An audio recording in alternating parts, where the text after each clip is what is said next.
Well, I'm delighted to be here with Representative Tom Suozzi, who's the congressman from the 3rd Congressional District in New York. Congressman, great to have you. I want to tell our audience a little bit about how we met. And it was several years ago, right, that you and your wife were followers of Word on Fire. You reached out to me and said, hey, you've spoken at Google, you've spoken at Facebook. Would you ever think of coming to Washington and speaking at Congress? So then we met, as I remember, I was in D.C. for something, and we met for dinner, had a delightful conversation. And then you arranged for a talk at the Library of Congress. And I remember it so vividly, that beautiful setting.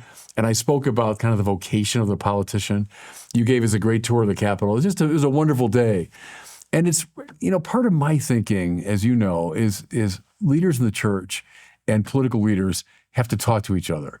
Very often we talk past each other. And I've been very grateful to you for that opportunity to have some of these conversations. Because since then, we've met a number of times and we've knocked around issues and we've agreed and disagreed. But I'm just delighted you're willing to come here today and we can continue the conversation. Well, Bishop, I'm so happy to be here. I admire you so much. We've learned so much from you. And really the first reason I wanted to meet you is because it was my wife and my 25th anniversary. Oh, that's right. So that's now 7. And I wanted my gift to my wife for our 25th anniversary was to have dinner with Bishop Barron. So that was very, very exciting. But what you just said about talking past each other, that's kind of the problem of all of our society these days. Yeah. Nobody's really taking the time to try and sit across from each other and say, oh, I think this, well, I think that, well, how about this, well, how about that, to try and find that common ground. Because every problem we face in our country, in our world, is complicated. Yep. And you can't solve a complicated problem with everybody yelling and screaming at each other in an environment of fear and anger. You have to find that civility and that common ground to come together. I think it's centrally important, and we'll talk about that because I know you're part of that in Congress. We've very actively trying to find that common ground. But you and I are around the same age. I think I'm a little older and wiser than you are. We're around the same age. Both Catholics. You're Italian background. I'm Irish background. You're New York. I'm Chicago. I'm Italian and Irish. And Irish. Okay. Well, that's where all your charm comes from. But tell me a bit about that, coming of age as a Catholic in the era that we did. What was that like, going to church and your formation as a Catholic? I'm curious about that.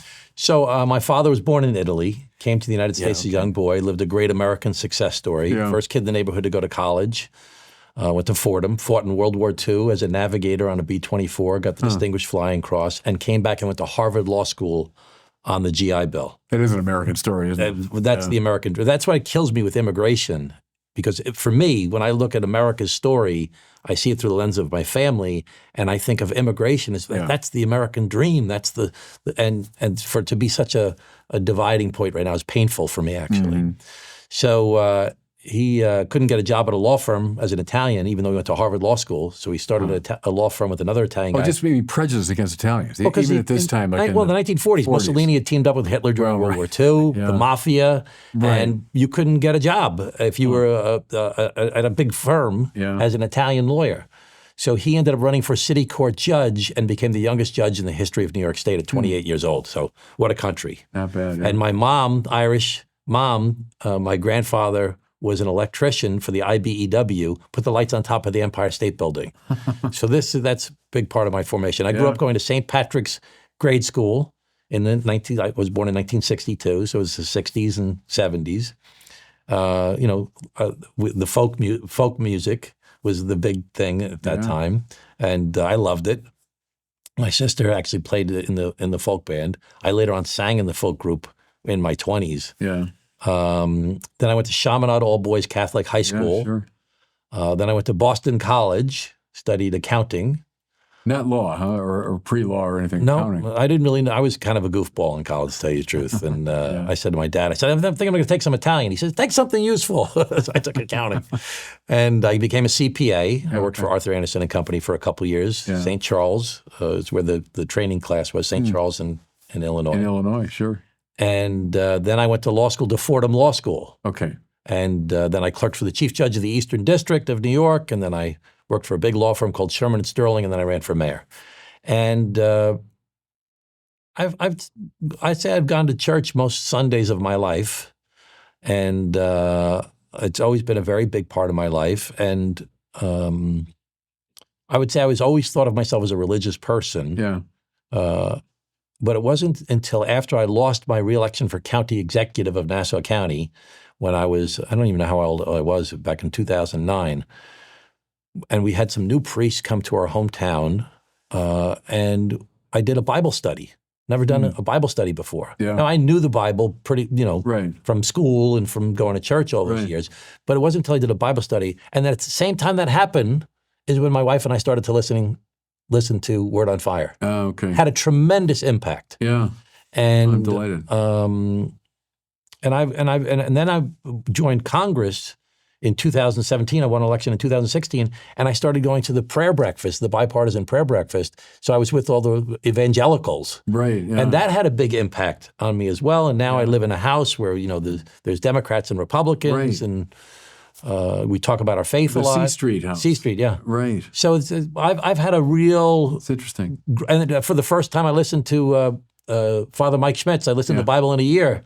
Yeah. What happened was in 2022, I ran for governor of New York. I got buried. I got crushed in the Democratic primary. I didn't run for re-election to Congress. That was Spitzer, huh, when you ran against No, that was against Kathy Hochul. I ran for governor twice and right. lost twice. And so I was 60 years old. I had run for governor twice, got smashed twice. I was out of Congress. And I was like, oh, I have to accept the fact that I'm out of politics. And I went on this journey to find myself. My family and I went to a trip to California. I went tracking wolves in Yellowstone. I remember when you reached out to me during that time. You sent me a text, and you were like on a retreat or something. I right? went on a retreat. Yeah, I went to. I remember that now. 5 days and 6 nights in Grand Coteau, Louisiana. Yeah. Silent retreat. Oh, I know that place. Yeah. It was really impactful on me. Yeah. Contemplated Luke 12:26. So your Catholicism, kind of sustaining you and reasserting itself at that time, certainly. Yeah, and has grown over the years. Hey, tell me a bit, because again, we're around the same age. Your political heroes. See, I come of age in an Irish Catholic, Democratic Chicago Kennedy. household. Right. So in my house, there was practically a shrine to JFK, right?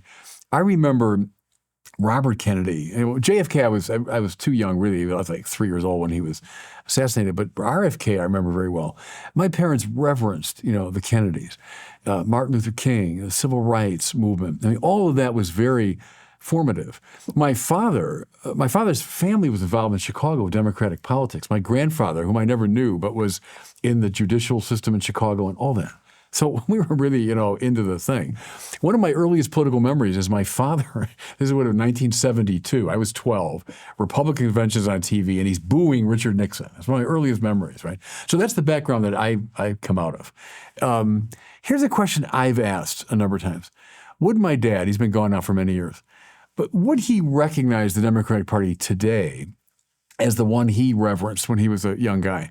And is there a disconnect somehow between, I'll call them the classical issues and ideals of the Democratic Party and what it at least appears to represent today? So I'm being a little provocative, but given my own background and my own memory of my father and my strong kind of Democratic formation, speak to that a little bit if you could. Would my dad recognize the party today? Yeah, I think he'd have a hard time with it. Yeah, we may have lost him and guys like him were he alive today. I'd say that I'm a new kind of old-fashioned Democrat. Yeah, and I think of Truman and I think of Kennedy and the Bobby Hubert Kennedy. Humphrey, and maybe. My father loved Hubert Humphrey. Yeah. I grew up in a house with a picture of John F. Kennedy and my father campaigning together in 1960. Oh, wow. I have that picture in my office. If you ask the American people what are the issues they care about, they'll say they care about the economy, they care about immigration, they care about taxes, they care about crime, and they care about health care. If you ask those same people, what do you think the Democrats care about? They say they care about choice, they care about LGBT, they care about health care, which is crossover with health care. They care about saving democracy, and they care about climate. So there's a disconnect between what the people are talking about and what are all very important issues that they see the Democrats as being standing for, but really you're not going to build a party around that unless you talk about the economy, immigration, taxes, crime, and healthcare. That's very interesting to me. I mean, is it time, therefore, for a kind of retooling? You think of when Clinton won the presidency in '92. Democrats had lost Reagan 1980, Reagan 84, and then Bush 88, right? They lost 3 presidential elections in a row. And then they decided, okay, we got to retool a little bit here. And then they moved to the center with Bill Clinton. Yeah, Bill Clinton did the whole Democratic Leadership Council thing. Is it time for that again? Is it time for the Democratic Party to kind of recenter itself? Yeah, I think that's going on. Listen, the Democrats stand for the same things they've always stood for. Part of it is is how you have to, number one, have a platform. That's a piece of it. What's your platform? And you have to be very definitive about, this is my platform. And again, the issues that people are talking about, economy, immigration, et cetera. But then you have to figure out how to communicate that, because the media environment is so fractured these days. It's no longer, ABC and CBS and NBC and, maybe the cable channels and the newspapers. As a matter of fact, Democrats do very well with people who do the traditional media. Yes, right. But there's 5 pieces now. There's traditional media. There's social media. There's the new long-form podcasts. Even this show would be an example of that. Yeah. Then there's national media, and then there's this like sub rosa stuff, which on WhatsApp and WeChat and ethnic things. And they're all different. They're all very different. They're all very different, and they take a lot of time. And Trump figured that out before anybody else did. Yeah. And he knows how to play in each of those areas and has organizations in each of those areas. And you get a crazy Democrat that says something that's really way out there, and the established this well-run organization of how to influence the media says the Democrats. Right. You could have a council person in Oshkosh. They say the Democrats. Right. Whereas they have, the Republicans have people that are a little bit out there, Marjorie Taylor Greene and Lauren Boebert and others. You can't say the Republicans because Trump is the voice. Biden was not the greatest communicator in the world, so he couldn't be the definitive source. And so the Democrats have become defined not by what they're doing only, but defined by their adversaries saying, that's what you guys represent. Yeah. So no, I get that, and I won't compel you to say it. I'll say it. If AOC and Bernie Sanders are the face of the Democratic Party, I think you're in trouble. No, we won't win. We need them. But that won't go beyond. But you that won't win. go beyond the base, and it won't get the middle, and it won't get the independents, and it won't get those folks that are even disgruntled Republicans. So I mean, it sounds like you are motivated to get people like my poor father. It was long gone, but to get someone like my father back to the Democratic Party. So in my race for Congress, Donald Trump won my district by 19,000 votes. Yeah. So for me to win by 11,000, it's kind of amazing. Yeah, well, I don't want to say it's amazing. For a Democrat to win in a district that Trump carried. Yeah, so I think there were 13 throughout the country. I was one of the biggest swings. That's interesting. So 19,000 for him. I won by 11,000. So how do you explain that? At least 20,000 people who voted for him had to vote for me. How do you explain that? There's different populations. There's a lot of the blue-collar building trades, carpenters, electricians, laborers, steam fitters, that they know me. They know Tommy, and that he's going to fight for them, and that he's not way out there extreme. Because a lot of the unions, their leadership will support the Democrats, but the members voted for Trump. Yeah. Then I have a lot of Jewish voters in my district who are not happy with a lot of Democrats that have not been as pro-Israel as I think they should be. They know that they can trust me, and they voted for me as well, even though they probably voted for Trump. Some of them voted for Trump. And then a third population, I have an interesting district in that 20%, over 20% of my district is Asian and South Asian, Chinese, Korean, Indian, and Pakistani. And these are traditional people. Yeah, right. For the most part, most of them are religious, not all, but most of them are religious. They family, hard work, education, safety. And if they don't feel that they can trust you on those, for years, look what happened in this last election. A lot of African Americans, a lot of Latinos, a lot of Asians and South Asians voted for Trump. Historically, they would have voted for the Democrats because the Republicans, they don't like us. There's a lot of racists. There's a lot of, bad views of us because we've got different color skin. That's with all these different groups. And that was enough.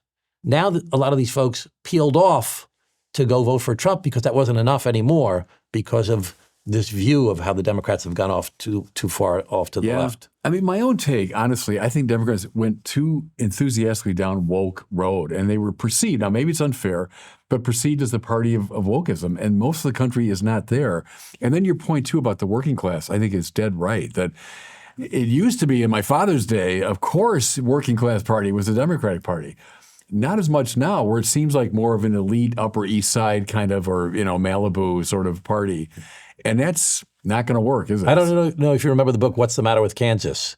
When people were voting against their own, this is literally more than a decade ago. I can't remember how long ago it was.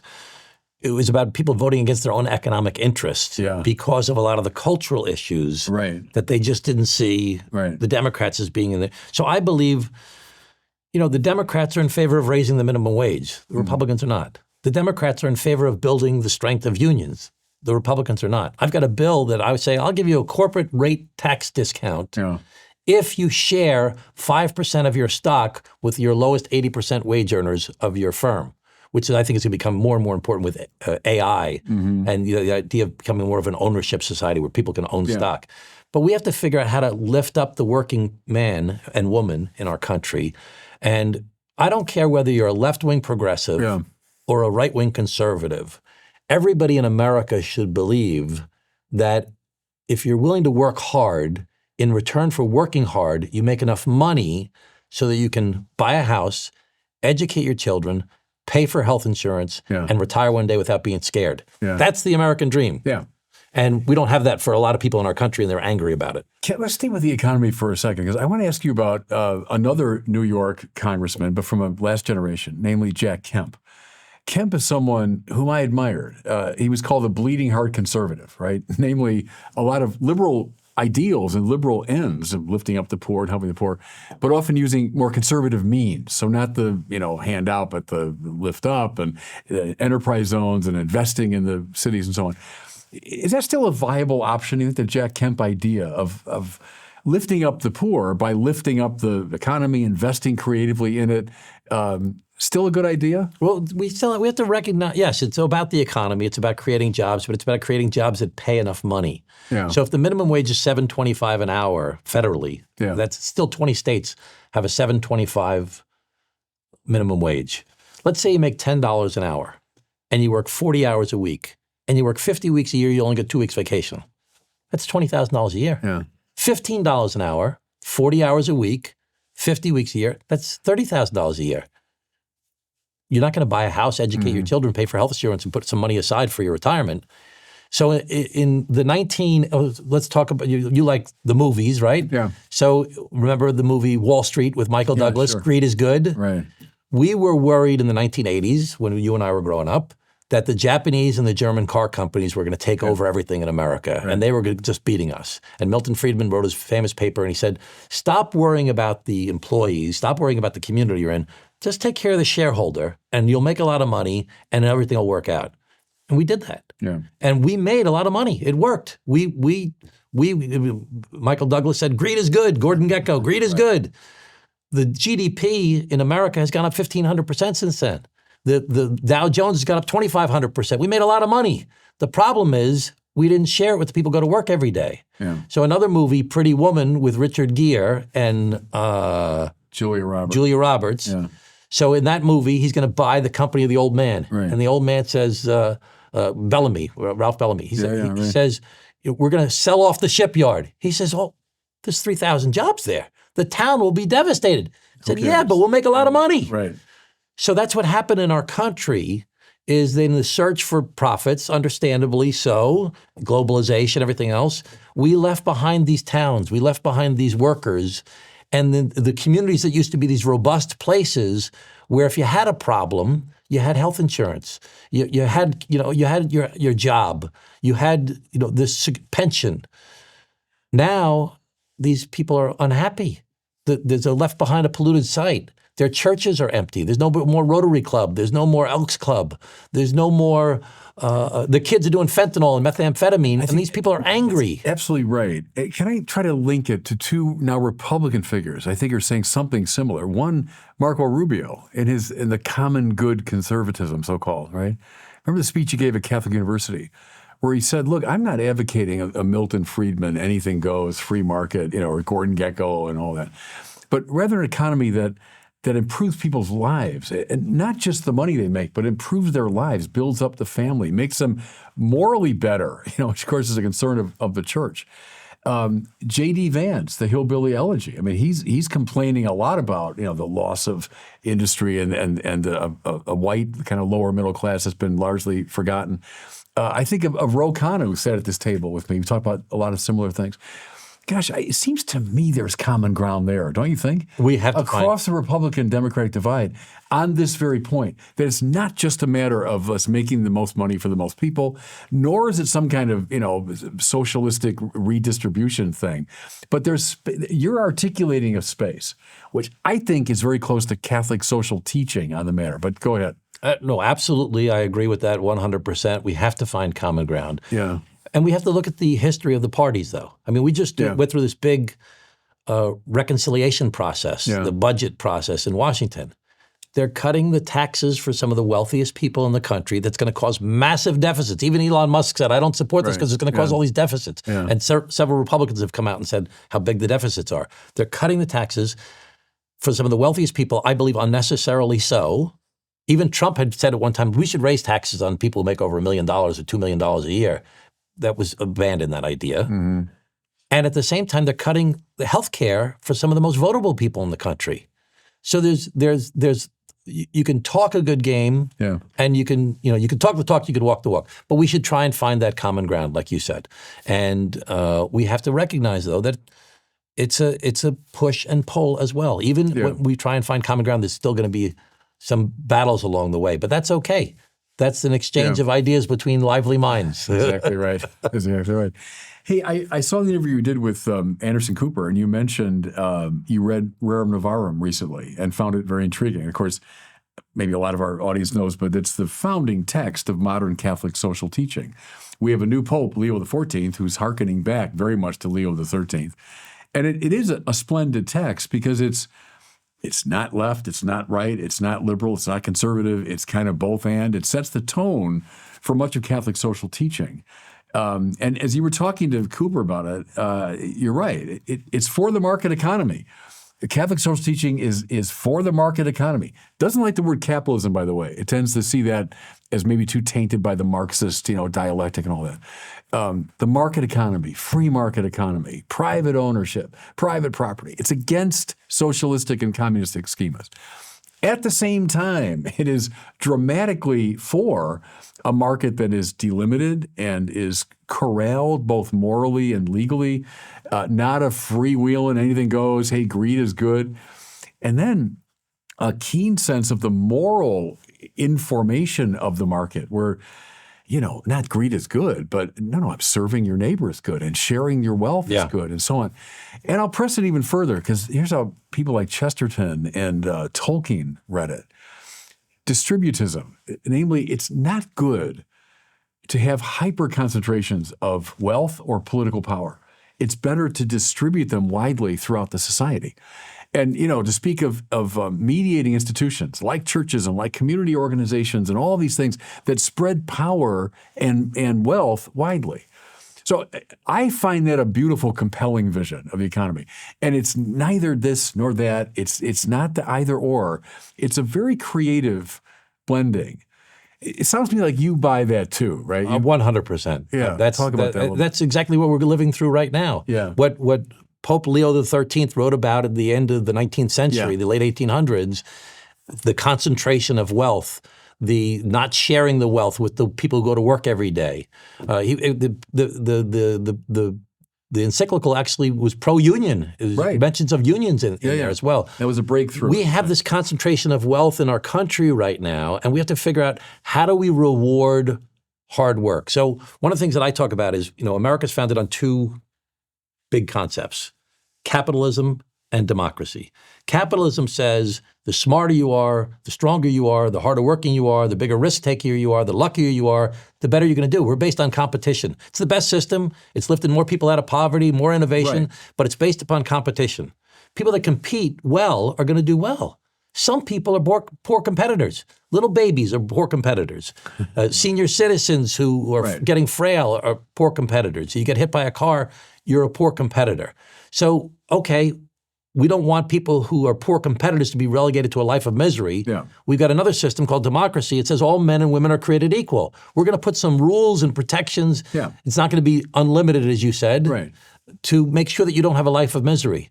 So the challenge, we're going to put a filter on your smokestack so you don't pollute the whole town. We're going to make sure you have safety requirements so you don't cut your fingers off at work. We're going to make sure that you get off on the weekends or you on holidays, or you get paid extra for overtime. The challenge of our society with every single issue we've been talking about here today is we have to find a balance between these two. Because if we do all capitalism, you end up with some people doing great and some people doing poorly. You end up with all democracy and all rules and protections, and you end There's up no energy in you the kill society. you kill the goose that laid the golden egg. Right. And Pope Leo XIII actually talked about that. And so we have to find a balance on a knife's edge between these two systems that keeps the economic engine going and strong, but also gives people a quality of life. You know what? I think, so Rerum Novarum starts the whole process, but the best one that really summarizes it for a contemporary audience is John Paul II. Wrote a text called Centesimus Annus on the 100th year. He wrote that in 1990. You can't expect me to read all the encyclicals. No, but it's short too. Yeah, you'll like this one. So it's in 1991, so 100 years after 1891. And it's after the fall of the Berlin Wall and all this stuff. But it's a beautiful summary of it. And there's a section where he says, does the church support the market economy? If by that you mean an entrepreneurial system involving free enterprise and private ownership and competition in the good sense, profit making, he said the answer to that is yes. If by that you mean an unregulated market that's not circumscribed legally and morally, that's allowed simply to follow its own, then the answer is clearly no. And it's a very good summary statement. So can I make a suggestion? I would love it. I'd love to see you, Marco Rubio, J.D. Vance, name Democrat, Republicans, Catholics, let's start with Catholics, around a table. Let's read Rerum Novarum together. Let's read Centesimus Annus together. That would be great. I think would be a really fruitful exercise because I like how you laid it out, these two kind of great poles. All right, I think all reasonable people would say that's true. So then how do you find the balance? Well, people of goodwill are going to disagree about that. You'll have more liberal, more conservative. No, but you have to, it's a working process. You have to build some trust with each other that you really are people of goodwill that want to find. Right. And this is very much in keeping with, I'm just going to back away for 1 second. Yeah, go ahead. I've heard you talk so many times about St. Augustine, about the human desires for wealth, pleasure, power, and honor. Yeah. Now, capitalism is a desire for, you're taking people's self-interest. They desire wealth and they desire pleasure, and they get their pleasure through the money they make. So, but we have to put in protections to let those desires from just doing all itself. Right. And democracy, or the United States of America, I should say, is recognizing that people have this self-ambition, often politicians, for honor and power, hopefully not for wealth as much. Yeah. But they're seeking that. But we have to put these protections in place with the different branches of government to stop the human desire from getting so carried away that you're just looking out for your own things instead of looking out for everybody else. So it's a great weaving together of the political and the spiritual. Yeah. And I wonder if you agree with this, because this is my instinct, is in a way people disaffiliating from the churches kind of losing some of the public influence they once had, has been really bad for our society, because it was from the pulpit that people would talk about care for the poor and your obligation to those less fortunate, and that you're not just in this for wealth and honor and so on. But if people are staying away from church in droves, they're not hearing the gospel message, they're not hearing the Sermon on the Mount anymore.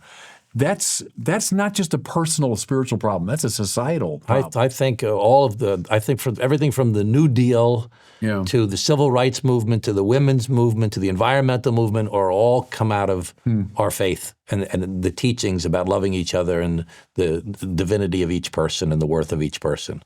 And but let's talk more concretely, because I know you're involved with this group, the Problem Solvers, right? Didn't you help to form this group of Democrats and Republicans who have consciously decided we're going to try to find some common ground across the aisle. Tell me about that. I'm the Democratic co-chair of the Problem You're the co-chair of it, yeah. I just became the co-chair. I used to be the vice chair. The guy who's the former co-chair is running for governor of New Jersey right now. Oh, okay. And so Josh Gottheimer. And Brian Fitzpatrick is the Republican co-chair. And there's 50 of us. And, big number. Yeah, and it's pretty evenly divided between Democrats and Republicans. And we have working groups that are working on immigration, are working on the budget, are working on tariffs, are working on mental health, are working on foreign policy, the military, mental health. It's hard in this environment. Yeah. Everything is so punch, counterpunch. That's the way of politics in Washington, D.C. right now. It's just total, if we keep on going an eye for an eye, we all end up blind. Right. So we have to figure out how to, so we're kind of removed from that, and we're laying the groundwork for finding common ground. We endorsed one bill already that we helped to pass that the First Lady actually supported related to deceptive deep fakes on social media. So we made some progress, but not on the big stuff. So we're working on immigration, for example. A lot of energy behind that. A lot of energy behind permitting reform, which is, everybody wants to build these things, do these things. It takes 20 years to get anything done because you have to go through all these steps. It's all done in response to, if you remember Robert Moses and the power broker, it's all to stop that type of stuff from happening without having some public input. It's hard in this environment. Right. The Problem Solvers was in a lot of trouble last term of Congress. I wasn't there until after I won the special election when they got rid of George Santos. I don't know if I won't go to that story, but because when the Republicans, some of the more extreme Republicans wanted to kick Kevin McCarthy out as the speaker, some of the Problem Solver Republicans were saying, hey, Democrats, help us save Kevin McCarthy. And there was no deal to be found. And so the Republicans were mad that the Democrats didn't stand up for Kevin McCarthy. So that kind of fractured the relationship. We built it back. We're back together again. We're working together again. But it's hard in this toxic environment, punch, counterpunch. But we're getting there. We're getting there step by step, rebuilding the trust, building the friendships, working on the tough policy issues that can only be solved if people of goodwill can try and find common ground. May I say, I think it's of supreme importance, and may that tribe increase. That's my thinking. Because now you and I were both in the room at the same time, because I was invited by Riley Moore, this nice congressman from West Virginia, to attend the State of the Union. So just, I'm a student of American history, and of course I wanted to come and see the State of the Union. So I'm there in the gallery, and in comes, the government, and then finally in comes Trump. And I've been watching these things since I was a kid, probably since the Nixon era. I've been watching, and of course the two sides are divided. Of course they are. But when the president would come in the chamber, everyone stood up and everyone applauded. And he was on both sides of the aisle and so on. During the speech, sure, there was some disagreement. People, no. But there was a general sense of, no, we're kind of transcending our differences here. What struck me that night, and it still stays with me, is it was very disedifying. I'm in the gallery, and in comes the president, and the Republicans are all standing up, wildly cheering. And the Democrats, I think you were one of the rare exceptions. There were a few of you, but just sat. No, and I remember turning to the guy next to me who was a Democrat from California. He was a doctor, a friend of one of the congressmen. And we both said, I don't like that. I don't like that. It's a bad look for our country, And then, of course, as the evening unfolded, it just got worse, and people shouting and many Democrats leaving the chamber. And I remember thinking that night about that versus what you're talking about. Help me with this. Because that was it was a disedifying display to me to see the government so divided and so rancorous. That was the night when Al Green held up his cane and he said, sit down, and he wouldn't sit down. And it was more alarming to be in the chamber, because I saw replays of it later on TV. It didn't seem as dramatic, but when you're in the room, and it was echoing around, and it was like, come on, it's whatever you're trying to do, this is not the time or place to be doing it. So talk to me about that a little. So I think that, back to our faith is, human nature is, your enemy's your enemy. And this is, we're devolving in our country in a negative way of this punch counterpunch thing. Because the president, he goes at you. Oh, yeah. No question about it. And political opponents are going at each other very hard these days. And the natural inclination is not to love your enemies. Right. And your natural inclination is you're gonna give me one, well, I'm gonna give you one. Right. And that's not gonna work. So we have to figure out how to rise above this. How do we do it? How are we going to do it? It takes a lot of time and effort and intentionality. Yeah. Maybe the Holy Spirit could help out with this a little bit too. Would be good. Yeah. I think the American people are hungering for people to work together to solve problems. They're sick of this. Mm-hmm. Forget about Democrat, Republican. Everybody is sick of this. They have had, Yeah, as a matter of fact, when I that's first right. got elected to Congress this time back, even in my special election, I got to give a speech to everybody in Congress. Now, I've given 50 speeches in Congress before, Yeah. but there's 10 people in the room and it's on C-SPAN and Right. nobody ever sees it. This time, because it was a special election, I was elected in February. Oh, I remember that. Sure. When you And I got on the floor and all my members of Congress are there, all my colleagues are there in the room, and I got to say what I was thinking. And I said, I remember that speech. Yeah. I said, wake up. Yeah. People are sick of this. Yeah. They want us to work together to Right. solve problems. Now, that's really hard to do in this environment. The society is promoting the Yeah. dissension. If it bleeds, it leads. That's what is Yeah, reported on, is Yeah. the fighting. So the quiet conversations that are taking place, and they are taking place, most of the people in Congress want to do exactly what you and I want Yeah. and what the public wants, which is to actually get something. It's not worth doing these jobs. Right. I'll tell you one quick story. Yeah, go ahead. When I was a young man, graduated from law school, went to go clerk for a federal judge, and there was a Franciscan priest Huh. who was also a young man who was clerking for a judge, an appellate judge there. And I said to him, I'm thinking about going into politics. I said, I don't know if I want to go into politics because I've got a big ego and I want people to clap for my speeches, Yeah. or because I like the competition in the game and I'm going to show I'm right and they're wrong and I'm going to win, or because I really want to make the world a better place to live in. And he said, you're a human being. He said, all three of those things are going to motivate you. Yeah. He said, your goal in your life has to be to aspire to your more noble ambitions, which is to make the world a better place to live in. Mm-hmm. I think that most people in elected office, most, not everybody, most are inspired by their more noble ambition, which is to make the world a better place. Yeah. And you cannot make the world a better place to live in unless you can get people to put their arms down and to sit down across from each other and say, listen, I think this, well, I think that, well, how about this? And work together to try and find common ground. It's hard to do. Maybe a conversation that we're having right now will help to do that. Conversations I've seen you have with other elected officials could help doing that. Right. We just have to keep on working at it. It doesn't happen naturally. No. Love your enemies does not happen naturally. So you needs- have to work at it. And Yeah. I'm working at it and other people are working at As it. I say, may your tribe increase, Let's talk about a particular issue, because I think you were elected partially because your view was seen as a sensible one on immigration. And immigration was obviously a huge issue for the whole country. I think a major reason Trump won was because of immigration. I asked Ro Khanna this. I've asked other politicians. For years, most of my adult life, people have said this. We got a broken system that needs to be fixed. Okay, we all agree on that, but no one can seem to get the job done. In the USCCB, there's no issue we talk about more. No kidding. I've been in the conference for 10 years. No issue we talk about more than immigration. Everyone says the same thing. It's a broken system. We got to fix it. So give me your 3 steps, let's say, to solving immigration, and why the heck can't we get this done? So number one is you have to secure the border. And, I think more Democrats are aligned with the idea that we have to invest in the securing the border. So give Trump some credit there, that he Absolutely has secured the border. But by executive order. We need the Congress to do Congress it should do it, and to right. provide the resources so that the next president can't change it. Right. So secure the border with, build more wall if you want to do more wall, but, more officers and more technology and more judges and more everything you need to do to secure the border. Number 2 is you need to fix the broken asylum system. How do we fix it? In the 1980s, when someone applied for asylum, usually from the Soviet Union or Cuba, another movie, Moscow and the Hudson, with sure, Robin Williams. Robin It was like, I defect. We're like, yes, Yeah. come to America. We're a Right. better place. We win, they lose. We love asylum. Come to America for asylum. This is the beacon of hope for the world.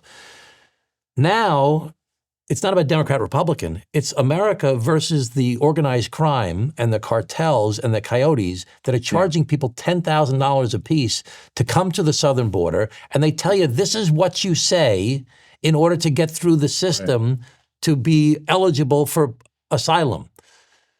So this huge volume of people, millions of people come, 85% get denied asylum ultimately, but because the system is so overwhelmed, it takes 6 to 8 years before those cases are adjudicated. Right. In the meanwhile, people are seeing these people flooding the border. They're like, this doesn't make sense. This doesn't seem ordered. This seems like chaos, which it was. Yeah. And even Biden did an executive order too late in his term, but at the last year of his term, he did an order saying no asylum applications in between the ports of entry under emergency circumstances. So 1, secure the border. 2, fix the broken asylum system. I want to do foreign and remote application centers. You don't have to come. The purpose of the southern border is not to apply for asylum. Let's make it so you can apply other places in the world in safe locations and apply for asylum there and have the cases adjudicated. So if it's likely that you'll succeed, then you can come to America. If it's not likely you're going to succeed, you don't get to come to America. Yeah. So that's this remain in Mexico policy that the Republicans have is really very inhumane because you stack all these people up. It's like, remember Casablanca? You wanted to get something to get out. You have to bribe somebody or sleep with somebody or do something like that.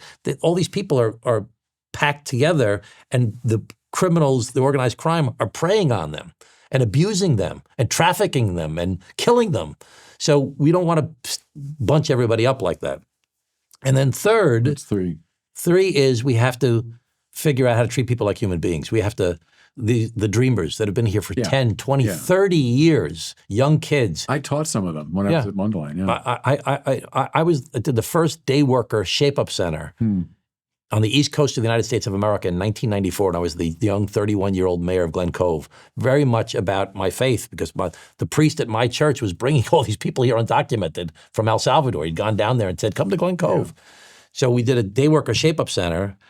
Those same guys that were on the street corners in 1994 now have their own homes, their own businesses, and their kids went to school with my kids. Yeah. Those kids don't know El Salvador. No. So they've been here for 10, 20, 30 years. Some people with advanced degrees, but they can't go travel to do the seminars because they're afraid to leave the country. People that we invited to America, there was an earthquake or a civil war. We said, come to America. We'll give you temporary protective status. Here, 20, 30 years. Half the farm workers in America are undocumented. Mm-hmm. We can't produce the food in our country unless we figure out there's a bipartisan bill called the Farm Workers Modernization Act. There's common ground. We have so many things that we have common ground on: the dreamers, on TPS recipients, on the farm workers, on healthcare workers, on other workers. We just haven't gotten it over the finish line. We really need the president to say, okay, let's make a deal. I'm curious, how many people in your caucus, those 50, let's say, how many would agree with what you just laid out? Oh, I would say the large majority of them. And I would say the large majority of Congress would agree with that. And I think Ro Khanna said the same thing to me. Oh, so the Democrats and Republicans, I would say the overwhelming majority would agree with it. Right now, the Republicans don't want to go out in front of the president because this is his thing. Yeah. So they don't want to lead. They don't want to front run him, so to speak. And the Democrats want to make sure that we don't offend all the groups that are out there. But I think that people have come to. I've been working on this really hard to try and find some common ground amongst the Democrats, to see what we can do to solve this as the Democrats, so we can negotiate with the Republicans as a party as well. So I think it's gonna happen. I think the whole country. Only Nixon could go to China. Right. Yeah. Only Trump could actually do the stuff as far as legalizing people. Yeah. But he's got to decide that it's important enough to get all the other stuff in law. Yeah. And it's important for the economy. The Dreamer thing always struck me as a no-brainer. I just didn't get how that painful get through. It's so painful. So I think the whole country would breathe a sigh of relief if we could just find this sort of common sense solution to the problem. But with so many things. We've been at it. With so many things. Yeah. I mean, you think about the budget thing that we're going through. Do we really have to give a tax cut to people that are making over $650,000 a year? I mean, in this economy, they don't need it. Yeah. But we're blowing up the deficit. You say you're concerned about the deficit. Yeah, part of the deficit is not just spending; it's also that you're reducing the revenues. Yeah, that's right. All my life we've been talking about these things. This goes back to Ronald Reagan. Ronald Reagan, the tax cuts in the early 1980s, and the same argument was made. Like, and Reagan solved all kinds of problems, didn't solve the deficit problem. The balanced budget was Bill Clinton and Al Gore, Right. and they reinvented government. I remember Reagan saying at the end of his 8 years, and they said, well, you did this, and that, but you didn't do, and he goes, well, 3 out of 4 ain't that. So we would have, these are debates we would have for a long time. Hey, let's do a little foreign policy. I had talked to you all day, but we're running out of time. Let's do Ukraine, Russia a little bit. I was over in Rome for the synods, 2 Octobers in a row, right, with a lot of the leaders of the church from around the world, one of whom is Archbishop Shevchuk, who's the Archbishop of Kiev, and a guy intimately involved in this whole thing, deeply concerned for his country, and he's been targeted, And we had this long conversation one day. He came to the North American College, and I said, I think everybody has got this tremendous sympathy for the Ukrainian people who've been invaded and this terrible assaults and so on. But I remember saying to him, but Archbishop, what's the end game at this point? Because there it was, billions of dollars going into armaments, killing tens and hundreds of thousands of people. And is there, to use Catholic social teaching language, is there a reasonable hope of success here? That's what was frustrating me. And I said, I think that's what's bugging Americans at this point is we don't see a resolution to this thing and the endless spending of money on it and then the piling up of bodies on both sides. Help me with that. Help me understand a way forward. You know history better than anyone. And, when we appeased Hitler during World War II, and he didn't stop. He just kept going and kept going. So they say, oh, Ukraine, you're too small. You can't possibly win unless we help you. You're not going to possibly win. But what about Lithuania? And what about Latvia? And what about Estonia? And what about Moldova? And then what about Poland? I went to go to Kyiv and to Ukraine and went through Poland and met with the head of the armed forces for Poland. And he has a topographical map in his office. And if you see the mountain ranges in that area, you can't go anywhere else through Ukraine but into Poland. And they were mad at us because we had not lived up to America's commitment at the time to support Ukraine. In fact, after that trip, I came back.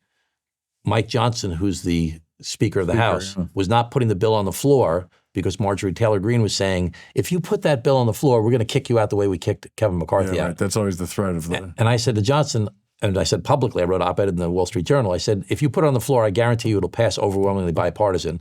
And if someone tries to kick you out, I will vote, even though I'm a Democrat, to keep you as the Speaker. And that's what ended up happening, is they put it on the floor, she tried to kick him out, it passed overwhelmingly, and the Democrats actually helped to save his speakership at the time.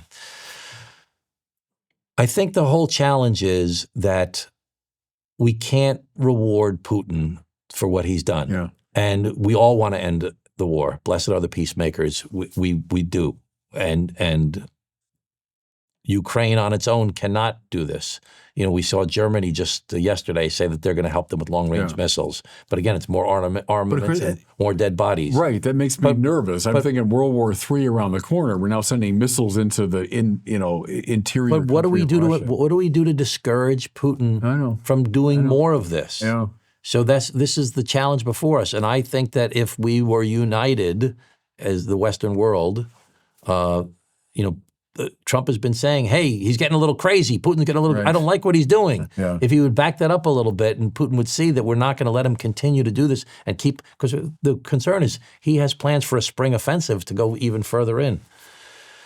Yeah, it's such an intractable situation. And as I think about it, there is obviously the Munich and Chamberlain template, for understanding. But then I lived through Vietnam, where the same argument was used. Unless we stop them here, they're going to, this domino theory. And then we got ourselves into this sort of endless quagmire war. And I remember Robert F. Kennedy Sr. running on let's get out of this quagmire war that we were directly involved in. Is this a kind of a proxy quagmire war that we're involved in? So I just see it's a battle of two templates in a way. Is Munich the right way to think about it, or is Vietnam the right way to think about it? And then is there an end game given Putin? I mean, I think it's pretty relentless. A guy. very, very difficult part of this whole thing is, there's two ways to look at foreign policy. Yeah. One is, from a moral point of view. Yeah. What's morally the right thing to do? Well, there's so many bad things happen that are immoral throughout the world. Right. We'd be in wars all over the place. We'd be intervening everywhere. Right. There's just so much bad stuff. The other is, what is in your national interest? What is in the national security interest of the United States of America? If Putin were to decide to go further than Ukraine or further into Ukraine after we appeased him, it would end up costing a lot more bodies and a lot more money and a lot more. So it's a balance. If we give him Eastern Ukraine and he goes, okay, I'm satisfied. No, but what about Lithuania? Yeah, what about Latvia? What about Estonia? And he's already doing things in Moldova and Lithuania and Latvia and Estonia. You talk to those people, they're terrified. The Poles are terrified. No, I get the Poles are more excited about defeating Putin than the Ukrainians are. And they've taken millions of people in from Ukraine. And the Germans, as I read that story this morning, I'm thinking, well, yeah, that's an old battle, the Germans and the Russians, and the deep, mutual suspicion. I don't know, the end game, I wonder about. And part of it has to do, though, who do we share our values with? Yeah. One of the concerns I've had with President Trump is that with the tariffs, we treated our adversaries the way as we're treating the same as we're treating our allies. Yeah. We asked Japan and South Korea to put behind decades of enmity to do a treaty with the United States of America so they could be a counterbalance against China. Same thing with Australia. So Australia, South Korea, and Japan are all our bulwark in that Indo-Pacific against China. Right. Very hard for each of them because, number one, they're geographically proximate to China. And number two, their economies are heavily dependent on China, much more than ours are. But we worked with them. Now we've just hit them with these tariffs, and they're like, "What? We're supposed to be your friends." Yeah. So I think that President Trump has been right to say we've been treated unfairly by a lot of countries, and we need to get our fair breaks. I'm concerned about the way he's gone about it. Yeah, no, I get that. And is that part of the argument? Is the Trump sort of method is to kind of go really strong and then they pull back, and then he finds a sort of compromise that he really wanted all along. And it's kind of a New York real estate man. The style. Supreme Court just came out and said he went too far on the tariffs. He exceeded his authority. Yeah. I want to say very clearly, if the president watches Bishop Barron Presents, I doubt he does, but I want to say I will work with you, Mr. President, to try and get America to be treated fairly. Yeah. Certainly in China, China is out to get us. Yeah. They want to dominate the world economically, militarily. They have a plan to do it. Air, space, land, they have a plan. The Belt and Road Initiative, we don't have a commensurate plan. And we need to work together. America needs to get Democrats and Republicans to stop fighting each other and think about who our common adversaries are. On the border, it's the organized crime and the cartels and the coyotes. That's absolutely right. On foreign policy, we got to be concerned about our adversaries like China and Russia and North Korea. Let's stop fighting each other. Let's start working together. I'm with you on that. Yeah. Hey, let me bring up, it's a sensitive issue. You and I have talked about it before, namely abortion. When I was a student at Mundelein Seminary, early 1980s, most of us were Chicagoans or, Midwestern kids. I'd say 95% of us would have voted Democrat. We would have identified as Democrats. Now, 40 years later, seminarians across the country, trust me, 95% would identify as Republican. Different reasons for that. Number one reason is abortion, I would say, is that and again, that's seminarians, so highly motivated religious people. The Democratic Party Well, it's people like your father and my parents and so many other Catholics. The party lost a lot of Catholics because of what we perceive as the real radicality of the position on abortion. So let me propose something to you, because we've talked about this before. It is true that partial birth and even like third trimester abortions are, statistically speaking, relatively rare. Let's say I think the last thing I read was 1.6% of all abortions are at that level, right? And you say, okay, well, that sounds like a very small number. But there are about 1 million abortions per year in our country. So 1.6%, you're talking about 10,000 infants being killed, with impunity and with the support of the state. What if I proposed to you, could the Democratic Party at least agree, let's put a ban on third trimester abortions? It's not exactly what the church wants. It's not the whole thing. But trust me, we'd be happy if there was some movement toward limiting abortion and beginning, let's say, with third trimester. I think I know what frustrates a lot of us is that even that sort of tentative proposal is met usually with, no, can't happen. And heck, I'm old enough to remember when Jesse Jackson was anti-abortion. I remember when Ted Kennedy was anti-abortion. And they were anti-abortion on good democratic grounds. We're the party of the little guy. We're the party defending the poor and the defenseless and so on. I wonder, if I put it to you that way, throw us that bone of a limitation on third trimester abortions. Why couldn't that get through? Well, when you listen to the stories of women who have third trimester abortions, they're people typically who don't want to have abortions. Yeah. They're typically cases that are very, very dangerous situations for them health-wise and for their fetus, for their baby. And so I don't know that that's the best way to do this. I think that the best way to do this, and I've been thinking about this since the 1980s, since Mario Cuomo was being threatened with excommunication from Cardinal O'Connor. And I talked with Cardinal O'Connor back then about this in the 90s. I think that what we should be trying to do is to try and have less abortions overall. Well, I agree with that. And the way to do that is and I've worked on this when I was county executive especially, and I had the office to do it, is to, number one, provide homes for single mothers. Mm-hmm. There's no reason, the church does that already, but there's no reason that someone who's pro-choice shouldn't support the other choice. I agree with that. But that requires a tremendous amount of resources to do that. Yeah. We should be promoting adoption services. I was the county executive. We were responsible for health and human services. I talked to all my social workers. Nobody even knew about how you would go do an adoption. I think you'd have to go to China to adopt a baby, not even adopting people locally. So you have to educate people about how adoption works. And third, and most important, as far as being the most effective, is to prevent unintended pregnancies. And to prevent unintended pregnancies, you need education and you need something that's violative of church teaching, which is contraception. And right, I wouldn't support that, but I mean, no, I know you wouldn't support it. But could we talk about it? I'm with you though on that. But that's a moral perspective too. The churches have to be, upfront about that issue. Well, abortion's a much worse sin than contraception, certainly. And if you could prevent unintended pregnancies, I don't expect the church to change its position, obviously. No, you can't do evil. Good might come of it. So. Right. But we have to try and change our society where there are less abortions, not by restricting access, but by trying to change the culture where people open their minds as to why is it that you want to have less abortions? What's the reason for that? And to do that, you need to support mothers that are alone. You need to mothers that don't want to continue to be mothers to support adoption services. And you have to, most importantly, through education and contraception, prevent unintended pregnancies from happening in the first place. And so that requires people to be able to talk to each other. It's the same as every issue we've talked about here today. Yeah. Because you're one of these, no, you're one of those. Right. Why can't we sit down across from each other and say, well, how about this? Well, how about that? Well, how about this? Well, how about that? And try and find common ground there. That's what I'm looking for. Not that it's the best answer, it isn't, but at least some sign of a willingness to compromise. Let's move toward a restriction on abortion.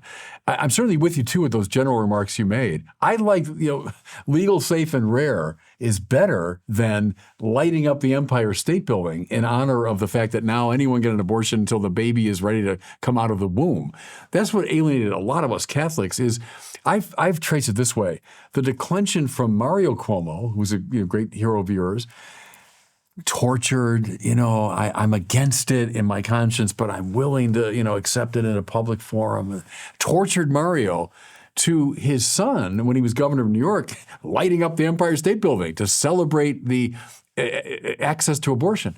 That bothered a lot of Catholics because, look, I'll take Mario's anguish over Andrew's celebration. And this is in keeping with what I talked about earlier. When you talk about people, what are the issues you care about the most? The top 5 issues. Yeah. And then you say, what do you think the Democrats' top 5 issues? And number 1 is choice. Yeah. And number 2 is LGBT protection. When in fact, those aren't the ones that motivate people. Important issues, but not the most important See, issues. the way the church thinks about that is direct attacks on life we think are the most important issues. So things like, abortion, euthanasia, indeed capital punishment, these issues of war and so on. When there's a direct attack on life, the church, comes to attention. Then there are lesser issues that don't involve direct attacks on life and so on. But anyway, we've talked about think this about it, before, Bishop. I mean, I've been in church so many times when the homily has been about abortion. And I've seen women and men sometimes with their backs will stiffen up. Sure. Because there's no opening of the mind. There's no conversation. There's no effort to try and figure out, what can we do? It's kind of like it's this or it's that. Right, but I'd make one distinction there. There's a distinction between pastoral care of someone and the articulation of an issue, and it might not be the best pastoral strategy to be railing at someone. Then there's the second question of the kind of practical politics of it. That's why I was suggesting maybe there is something that the Democrats could give in the direction of restricting abortion. So I think there's some distinctions to be made, because when it's a question of intrinsic evil, the church has to say, no, we're against that. And we can't compromise on that. Though we can accept maybe at the political level, at least you're moving in the right direction.